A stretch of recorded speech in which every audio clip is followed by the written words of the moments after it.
Hello, my name's Emma Cockrell and welcome to my whole food cookery class. Today we're going to be making a vegetable tart with a cauliflower crust. So no grains at all, no carbohydrate as such, just very, very low carbohydrate in the cauliflower. But this is a great recipe if people are struggling with various grains and can't have much carbohydrate in their diet for one reason or another. And particularly those who might be working with a diagnosis of type 2 diabetes, you particularly want to be keeping all sources of carbohydrate quite low in the diet. So this is a great way of getting a nice tart that would otherwise be limited because of pastry content into the diet. It's very, very simple, and there's lots of options along the way to work with your requirements, your taste buds, and whether or not you can tolerate certain foods. So I'm going to give you the basic instructions today and just talk about those options as we go along. So we start off to make the crust with some ground down cauliflower. So to make a fairly large portion, which would do a family size or a couple and then some lunchtime meals afterwards, you'd be using half a cauliflower. And you want to chop that quite finely and then process that in a food processor until it's like fine grains.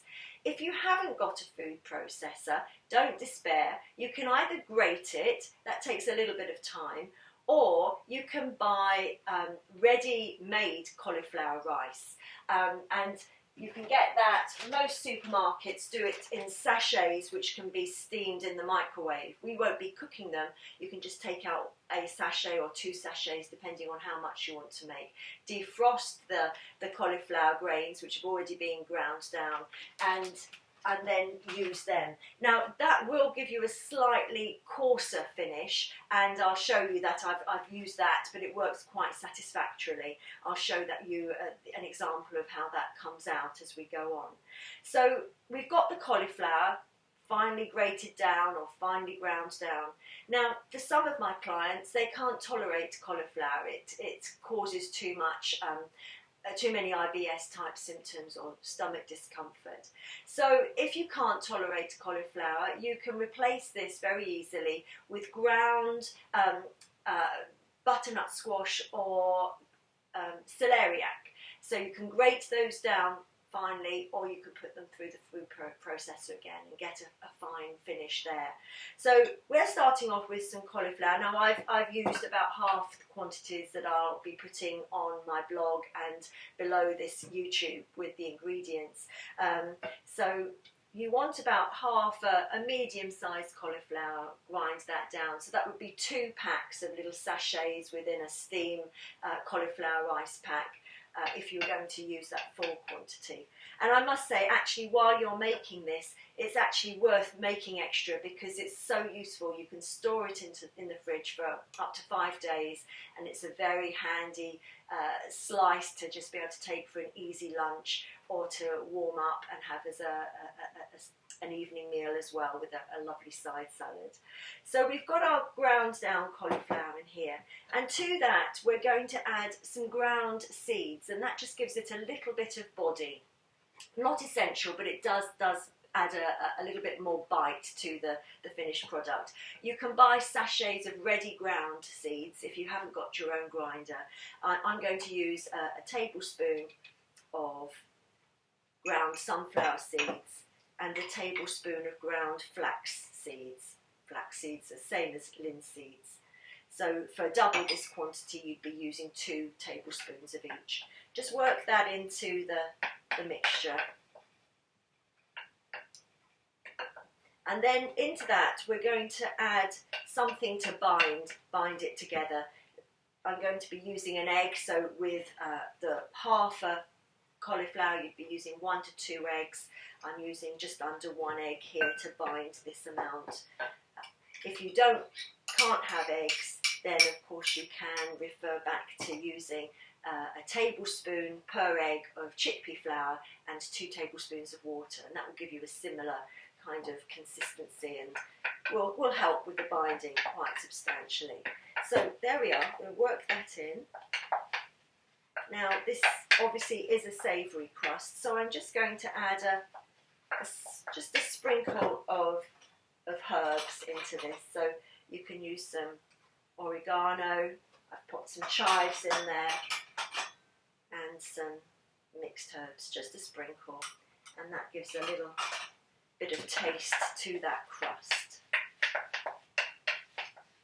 And if you can see, it's quite firm in my hands. I can squeeze that and it will maintain its shape. A little bit sticky, but not too wet. So we're going to place that then on a baking sheet, and it's well worth lining the baking sheet with some non-stick baking paper. Egg does tend to stick quite badly to trays, so it's helpful to put a bit of a liner down.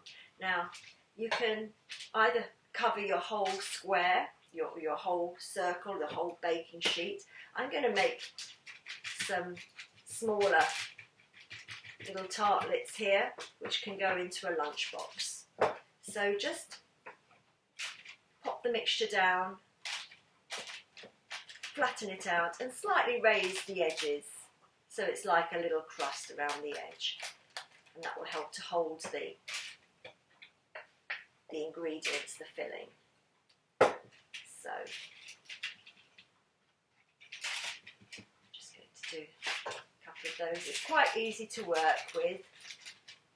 As I mentioned, if you use the ready ground cauliflower rice from the supermarket, either frozen or you can buy it in the fresh vegetable aisle as well, obviously has to be used quite quickly, that will be slightly coarser, but you can still work this very, very well. So make whatever size, shape of bases you want to do, and then pop that in the oven for around 20 minutes until it's firm, and when you take it out you can feel that it's firm and substantial, and it can withstand a bit of movement. You don't want it light and crumbly or too wet at that stage. So 20 minutes, probably even 20 minutes for about this size, and if you're doing a larger one, perhaps a little bit longer, but wait for it to be golden, and when you touch it, for it to be firm, and that's going to go in the oven at about 175 degrees Celsius. And when that's done,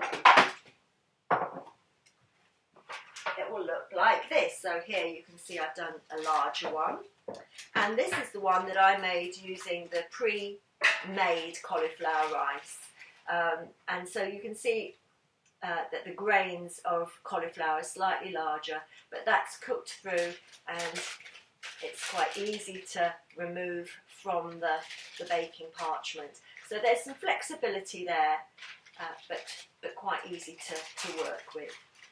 Now, while that's cooking, we want to prepare our filling. And for that, we can use whatever vegetables you've got around. So if you can tolerate onions, chop up an onion, put some garlic in, chop into centimetre squares, about that kind of size. That's the size of the vegetables we're looking. Carrot, chop down and into centimetre squares.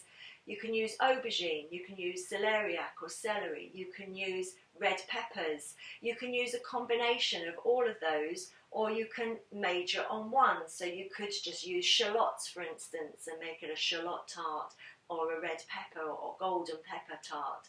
So it's up to you the way you want to work that, but what you want to do is cut those vegetables and then pop them in a pan with some extra virgin olive oil and a little bit of water, and pop a lid on the pan and cook them until they're soft. So we're steam frying them. We don't want the temperature too hot. Keep it just at a medium heat and cook them until the vegetables become soft.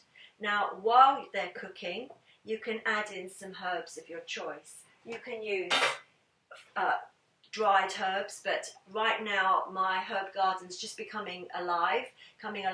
So you might want to pop in a sprig of rosemary while it's cooking, and that's going to draw out some lovely fragrant notes into that recipe. Thyme, just pull off some of those baby thyme leaves and just pop those into the vegetables. And this can be going on while they're actually steam frying. You can pop those in. marjoram, lovely, just get a little bit of that, pull off the leaves and split those, and pop those in. And then some sage as well, so just rip those leaves and pop those in. Use as much as you like. I'm going to keep some back to decorate the top of the tart. So you want to stir that all together, and once those vegetables are soft, you can add in some tomato puree. So a couple of tablespoons of tomato puree, depending on the quantity of vegetables you've cooked, and just work that in until it's all well combined. Now, if you can't tolerate eggs, you can pop in at this stage a tablespoon of chia seeds, and those chia seeds will then absorb moisture and help that topping to set. Stir them in well, you don't want them in clumps. There we are, so there's our vegetables stirred into the tomato puree, and to that we're going to either add an egg, which are here, or those chia seeds. I'm using an egg here. Just crack that in, stir that in.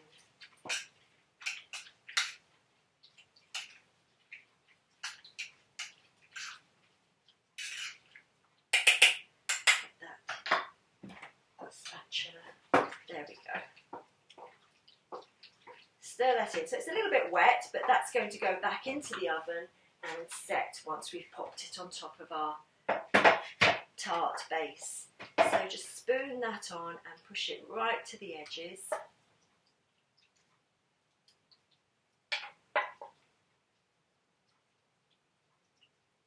There we are. Do check out my blog for these recipes, and I'll put up the ingredients underneath the YouTube. But go to www.nutritionhelp.com, where you can find lots more recipes on the blog, and also current information that might be of interest to you, particularly looking at some of the ways we can nutritionally support ourselves during coronavirus. So that's our tart. We've got the topping on there, and just to finish off, I'm going to put some sage leaves, sprinkle those over, a little bit more of the marjoram,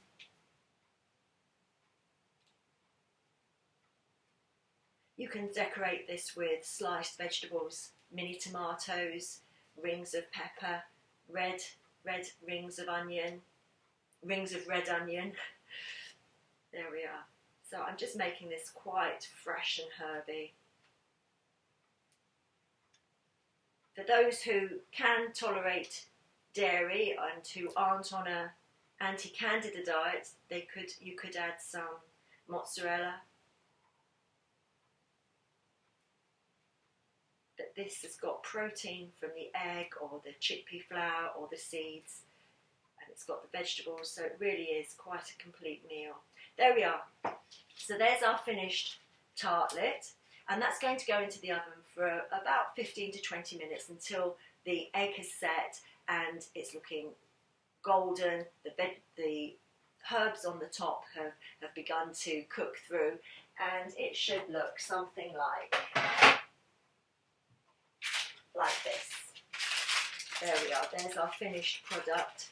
It's firm enough to handle, just about.